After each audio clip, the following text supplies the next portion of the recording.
ETF index mutual funds నేర్చుకుని stock మార్కెట్లో రాణించాలనుకుంటున్నారా? వెంటనే ఈ నెంబర్కి కాల్ చేయండి. నమస్తే రమగారు. నమస్తే జయ. రమగారు, రాజుల కథలు ఎప్పుడో పాతవి కాకుండా కొంచెం మన ముందు తరాల రాజుల కథలు అలా ఏమన్నా చెప్పుకుందామండి. పిల్లలకు కూడా కొంచెం ఇంట్రెస్టింగ్ ఉంది. మరాఠీ రాజులు ఉంటాయి, చరిత్రలు ఉంటాయి కదా, మరాఠీ రాజులు, రసపుత్రులు, రాజపుత్ర గాథలు, అవును, అవన్నీ చాలా ఉన్నాయి. మొగలాయిలు అంటే మొగలాయిల కథలు కూడా ఉన్నాయి, కానీ మహారాష్ట్రియన్స్ అంటే మనకి శివాజీ, ఛత్రపతి సంభాజీ, తర్వాత ఏమో మహారాణా ప్రతాప్, వాళ్ళిద్దరి కథలు అవి బాగుంటాయి. అయితే ఈ హిస్టరీలో ఉన్న రకరకాల కథలని కొన్ని చందమామ కథల రూపంలో కూడా మనకు కనపడతాయి జయ. రాణా సంఘ్ వాళ్ళందరివి మరి 50లలో వాళ్ళకి తెలిసిన హిస్టరీని రాయబడిన స్టోరీస్ అన్నమాట. దేవరాజు అనే ఆయన ఒక కథ చాలా బాగుంటుంది. ఈయన జైసాల్మీరు రాజుగారి కొడుకట. ఆయన కథ ఒకసారట ఒక యోగి, ఆయన ఆరావళి పర్వతాల్లో ఒక యోగి ఒక ఆయన ఉండేవాడట. ఆయన తపస్సు చేసుకుంటుంటే ఒక 12-13 సంవత్సరాల కుర్రాడు పరిగెత్తుకుంటూ వచ్చాడట. చిన్న పొన్న దెబ్బలు ఉండేవాడు ఒంటి మీద. పరిగెత్తుకుంటూ వచ్చి ఈ యోగి పాదాలు పట్టుకుని, అయ్యా నన్ను రక్షించండి, నేను జైసాల్మీరు రాజుగారు అయిన బీజీరావు గారి కుమారుణ్ణి, దేవరాజు నా పేరు, మా నాన్నని సంహరించి మరి శత్రువులు రాజ్యాన్ని ఆక్రమించారు, నన్ను చంపటానికి వెంబడపడ్డారు, గుర్రం చచ్చిపోయింది, నేను పరిగెత్తుకుంటూ వచ్చాను, నన్ను రక్షించండి అన్నాడు. 12-13 ఏళ్ల పిల్లాడు. రాజపుత్రుల పిల్లలు కొంచెం బలంగా దృఢంగా ఉంటారు. ఆయనకి తెలిసింది రాజుగారి అబ్బాయి తనని శరణొచ్చాడని. ఆయన ఏమన్నట్ట, సరే ఆ ఒంటి మీద బట్టలు విప్పేసి అక్కడున్న అంగవస్త్రం కట్టుకొని ఒక ఉత్తరీయం లాంటిది ఇచ్చారు. అంగవస్త్రం ఉంటుంది కదా, చిన్నది, పంచ అంత పెద్దది కాదు, అంగవస్త్రం కట్టుకోమని ఆ కుర్రాడు అంగవస్త్రం కట్టేసుకున్నట్ట. ఈయన తన ఒంటి మీద జంధ్యం ఉంటే అందులోంచి ఒక పోస తీసి, 3 పోసలు ఉన్నాయో 2 పోసలు ఉన్నాయో ఆయన ఒంటి మీద, ఒకటి తీసి పిల్లవాడి మెడలో వేసేట. జంధ్యంగా వేస్తారు కదా, జంధ్యం వేసి అక్కడ ఆహారం ఉంది, 2 విస్తర్లు వేసి నీకు నాకు వడ్డించన్నట్టు. కుర్రాడు గబగబా ఏం చేసేట, 2 విస్తర్లు వేసేసి గిన్నెలు పెట్టాడు. ఒక పెరుగు పచ్చడి లాంటిది ఒక పదార్థం, పులగం. వీళ్ళిద్దరూ ఆకుల ముందు కూర్చున్నారు. కూర్చునేసరికి వాళ్ళు లోపలికి 5-6 సైనికులు గబగబా వచ్చారు. వాళ్ళకి తెలిసింది యోగి గారు భోజనం చేస్తున్నాడు అని. ఆకులు ఉన్నాయిగా, 2 పిల్లలు ఉన్నారు. ఈయన చెప్పాడు, వాళ్ళు రావడానికి ముందు నీ పేరు సోంభట్లు, పేరు అడిగితే సోంభట్లు అని చెప్పు అని చెప్పాడు. సోంభట్ అన్నాడు. సరే, ఇవి లోపలికి వచ్చిన సైనికులు 4 ఖర్చుకుని, అయ్యగారు తమరు భోజనం చేస్తున్నట్టున్నారు గురుగారు, ఒక 12-13 సంవత్సరాల రసపుత్ర కుర్రవాడు ఏమైనా వచ్చాడా ఈ ప్రాంతానికి? లేదే, నేను చూడలేదు. ఏరా సోంభట్లు, నువ్వేమైనా చూసావా అన్నాడు. కుర్రాడు, నేను చూడలేదు గురువుగారు, పొద్దునుంచి ఇటువైపు ఎవరూ రాలేదు అని చెప్పి, మీకు కొంచెం పులగం వడ్డించమంటారా అన్నాడు. అనేసరికి వీళ్ళకి అర్థమైంది, వీళ్ళిద్దరు భోజనం చేస్తున్నారు. ఈ సోంభట్లుగా ఉన్న కుర్రాడి వైపు చూశారు. వాడు కొంచెం మటసంగా 12-13 సంవత్సరాల కుర్రాడుగా ఉన్నాడు. ఉపరి వస్త్రం లేదు. రసపుత్రులు ఉపరి వస్త్రాలు లేకుండా ఉండరు. రాజపుత్రులు, రాజ్పుట్స్ పై బట్ట వేసుకుంటారు. బ్రాహ్మణ పిల్లలు అయితే నడువుకు అంగవస్త్రం కట్టుకుని ఒంటి మీద చొక్కా లేకుండా భోజనం చేస్తారు. ఇక్కడ కూర్చున్నవాడు గురువుగారితో పాటు కూర్చున్నాడు.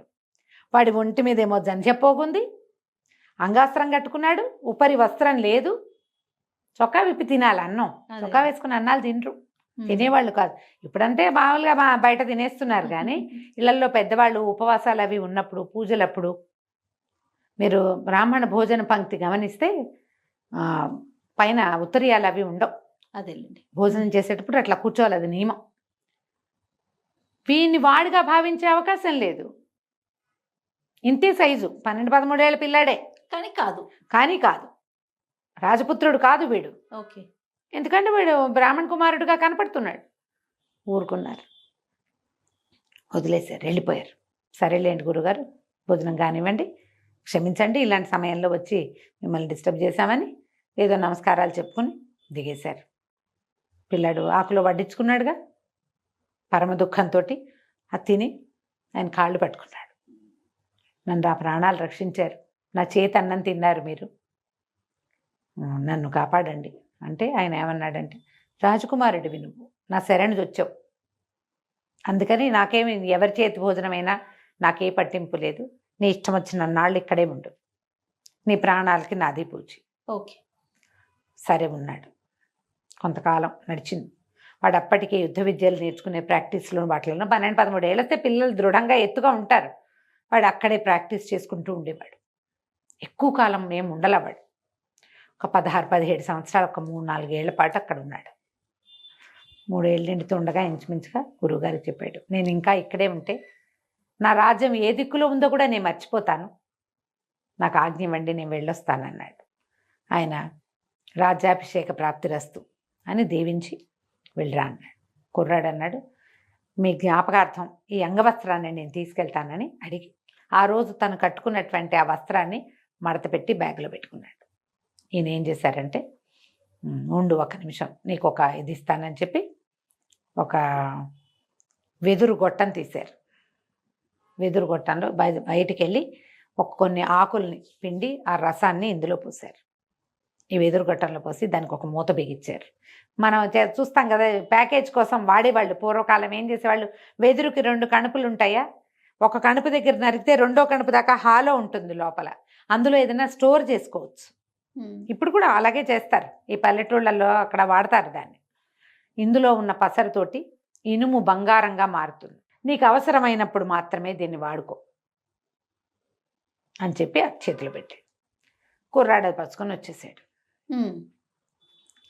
పట్టుకొచ్చేసాక ఎట్లా వెళ్ళాడు అతను, తన మేనమామ ఇంటిని వెతుక్కుంటూ వెళ్ళాడు పిల్లవాడు. అక్కడ ఇంకొక రాజ్యంలో జైసాల్మీర్కి ఎడం వైపుగా ఉన్నటువంటి ఒక చిన్న రాజ్యం మేనమామది, అక్కడికి వెళ్ళాడు.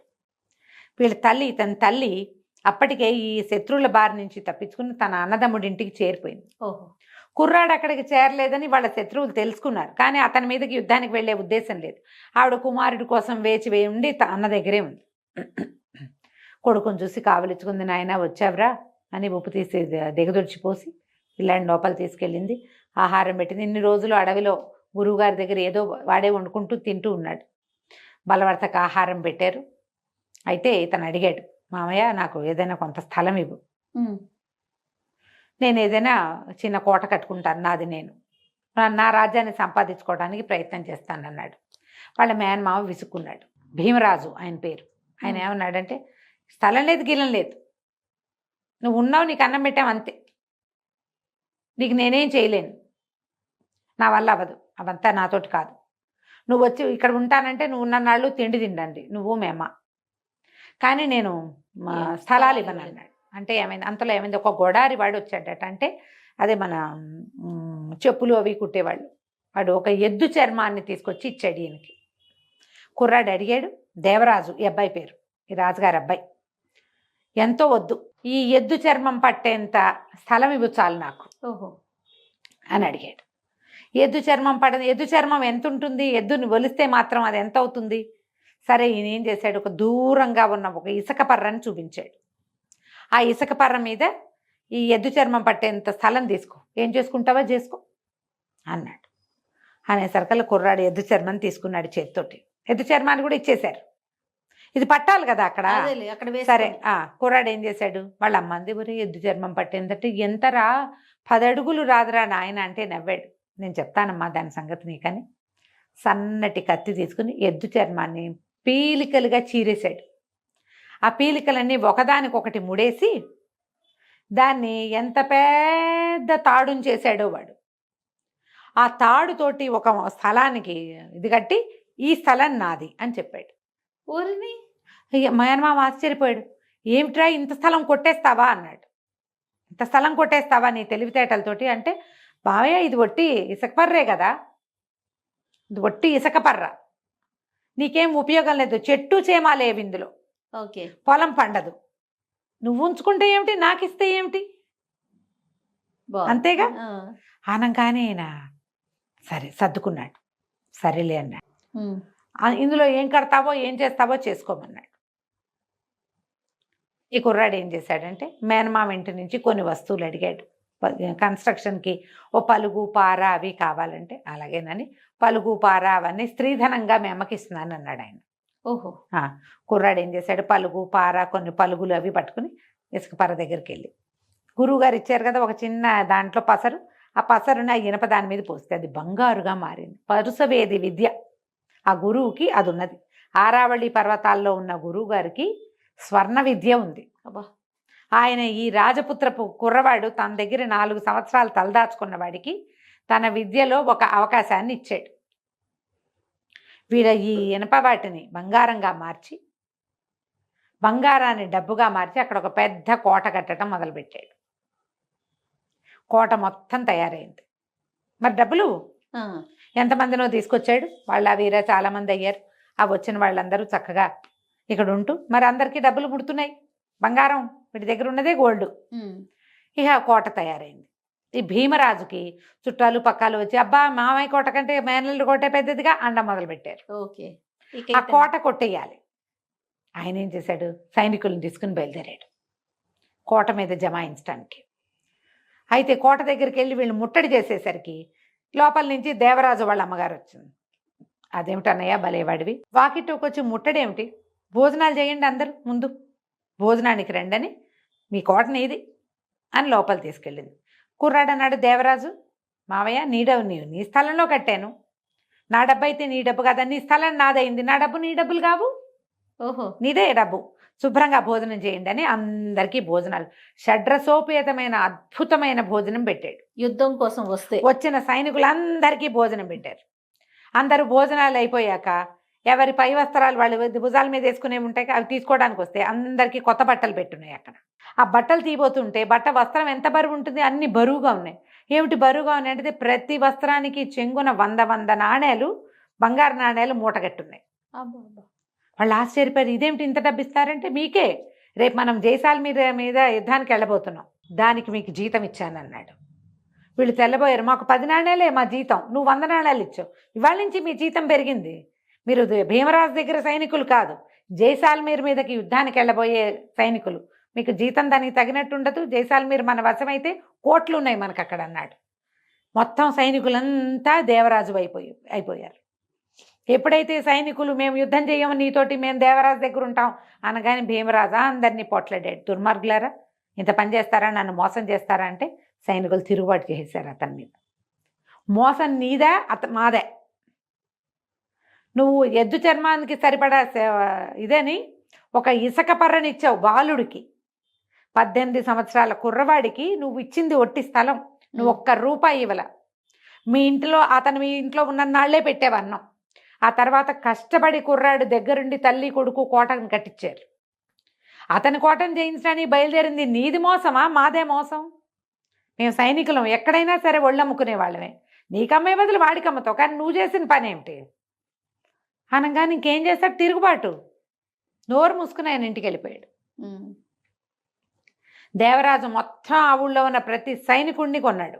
అందరూ కలిసి జైసాల్మీర్ మీద యుద్ధానికి వెళ్ళారు. మరి ₹10 జీతం నుంచి ₹100 జీతానికి పెంచిన వాడి పట్ల ఎలాంటి కృతజ్ఞత ఉంటుంది? ప్రతివాడు తన కొడుకుని, చుట్టాన్ని, బావమరిదిని అందరినీ సైన్యంలోకి దింపారు. ఈ ఊరంతా వెళ్ళి జైసాల్మీర్ మీద పడింది. కుర్రాడు కత్తి పట్టగలిగిన ప్రతి రాజపుత్ర కుర్రాడు వెళ్ళిపోయాడు యుద్ధానికి. వెళ్ళేసరికి జైసాల్మీర్ కోట వీళ్ళకి వశమైంది. ఈయన రాజ్యాభిషేకానికి వెళ్తున్నాడట. వెళ్తుంటే ఒక పాత అంగవస్త్రం ఉంది అతని భుజం మీద. అందరు అడిగారు, ఇదేమిటి, ఇదేదో వస్త్రం వేసుకున్నామంటే, ఇది నా ప్రాణం కాపాడింది ఈ అంగవస్త్రం, ఇది నాతోటే ఉంటుంది అని చెప్పాడు. ఆ తర్వాతట ఎప్పుడు ఎవరు రాజ్యాభిషేకం చేసుకున్నా అంగవస్త్రాన్ని భుజం మీద వేసుకోవటం ఆ రాజ్యపు ఆచారంగా మారిందట. ఈ వస్త్రం ఇతని దగ్గరే ఉంది. తర్వాత అందరూ కూడా ఆయన భుజం మీద అంగవస్త్రం వేసుకునేవాడు, మనం కూడా వేసుకోవాలని ఇంకా అదే మొదలుపెట్టారట. ఇది చందమామలో వచ్చిన కథ, 50s రాయబడింది. చరిత్ర నుంచి తీసుకున్న విషయాన్ని కథలోకి కొంచెం బాగా నచ్చినట్టున్నారు. కంచికి మనం ఇంటికి. నమస్తే రమ్మ గారు. నమస్తే.